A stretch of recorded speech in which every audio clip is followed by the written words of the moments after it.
Hello தோஸ்து, welcome to our restaurant குக்கிங். இது வந்து தீபாவளி அன்றைக்கி எடுத்த ஒரு குக்கிங் விலாக் தான். தீபாவளி அன்றைக்கி எல்லார் வீட்லேயும் பிரியாணி நல்லா தோசைலாம் செஞ்சு சாப்பிட்ருப்பீங்க. நாங்கள் வந்து மார்னிங் வந்து தோசையும் வெறும் சாம்பாரும் தான். அப்புறம் ஆஃப்டர்நூனுக்கும் வந்து நார்மலாக பூரிக்கிழங்கு செஞ்சுக்கலாம் அப்படின்னு பிளான் பண்ணியாச்சு. ஏன்னா டெய்லி வந்து ரைஸ் தானே வச்சுட்ருக்குறோம், இன்றைக்கி சிம்பிளாக இந்த மாதிரி செஞ்சு சாப்பிட்லாம் அப்படின்ட்டு மார்னிங் வந்து பிரேக்ஃபாஸ்ட்டுக்கு சூப்பராக நெய் ரோஸ்ட்டு பண்ணி சாம்பாரும் வந்து செஞ்சு சாப்பிட்டாச்சு. லஞ்சுக்கு வந்து நம்ம ஆஸ் யூஷுவல் தான், பூரி மாவு நல்லா பிசைஞ்சு, பூரிக்கு வந்து நான் கோதுமை மாவு தான் பிசைஞ்சு வச்சுருந்தேன்.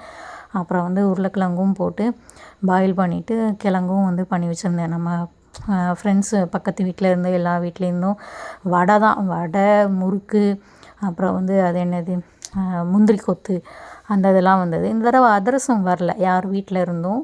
அது கொஞ்சம் மிஸ்ஸிங்காக இருந்தது. அந்த ஐட்டமே தின்னு வயிறு ஃபுல்லாகிருச்சு.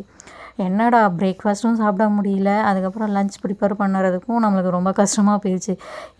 என்ன செஞ்சு என்ன சாப்பிட அப்படிங்கிற மாதிரி ஒரு ஃபீலாக போயிடுச்சு. சரி, நம்ம இந்த மாதிரியே நம்ம வந்து செஞ்சுருவோம் அப்படின்ட்டு உருளைக்கிழங்குக்கு வந்து தாளித்து விட்டுட்டு ஒரு 2 பல்லாரி எடுத்திருந்தேன். அதை தாளித்து விட்டுட்டு ஒரு 3 உருளைக்கிழங்கு போல் எடுத்து கொத்தி விட்டுட்டு மிக்ஸ் பண்ணி விட்டுட்டு கொஞ்சமாக மஞ்சள் தூள், கொஞ்சமாக மிளகாத்தூள், மிளகா இல்லை என்கிட்ட, பச்சை மிளகாய் இன்றைக்கி காய்கறி கடை எதுவுமே கிடையாது. எல்லாத்தையும் மிக்ஸ் பண்ணி விட்டுட்டு நல்லா தண்ணி போட்டு பாயில் பண்ண விட்டுட்டேன். கடலை மாவும் இல்லை, அது கொஞ்சம் நேரத்துலேயே கட்டியாயிடுச்சு. பூரிக்கு சாப்பிட்றப்போ வந்து நல்லா திக்காக வந்துட்டு பூரியும் வந்து சூப்பராக வந்து புஷ்ஷுன்னு வந்துருந்தது. நல்லா இருந்தது, சாப்பிட்றப்பவும் நல்லா டேஸ்ட்டாக இருந்தது. அப்புறம் நான் சொன்னேன்ல, பக்கத்து வீட்டுக்காரங்கள்டேருந்து ஸ்நாக்ஸ் ஐட்டம்ஸ்லாம் வந்ததோட கேசரி, அப்புறம் வந்து பாயாசம்லாம் வந்துருந்தது.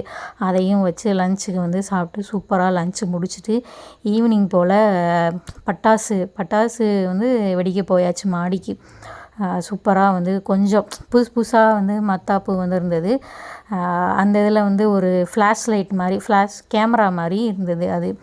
அது போட்டோம்னா அது வெடிக்கவே இல்லை, சும்மா ஃப்ளாஷ் மட்டும் டப்பு ஃப்ளாஷ்.